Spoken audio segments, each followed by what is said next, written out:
અધિક મદદનીશ ઇજનેર ફરજ મોકૂફ કરાયા હોવાની વિગતો મળી રહી છે। ડીડીઓ દ્વારા બંને અધિકારીઓને ફરજ મોકૂફ કરાયા। શીતલ પટેલ કાલોલ તાલુકા પંચાયત કચેરી ખાતે ફરજ બજાવે છે।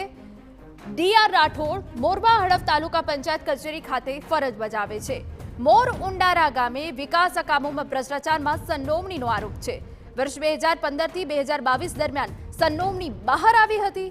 1 કરોડની રકમના 59 જેટલા વિકાસ કામોમાં ભ્રષ્ટાચારનો આરોપ છે। સંડોવણી સામે આવતા પોલીસે ધરપકડ કરી હતી। પોલીસે ગત 8 ઓક્ટોબરે કરી હતી ધરપકડ। તત્કાલીન અમય શ્રી ડીઆર રાઠોડ હાલ મોરવા અને કુમારી શીતલ એસ પટેલ હાલ કાલોલ અમય બંનેને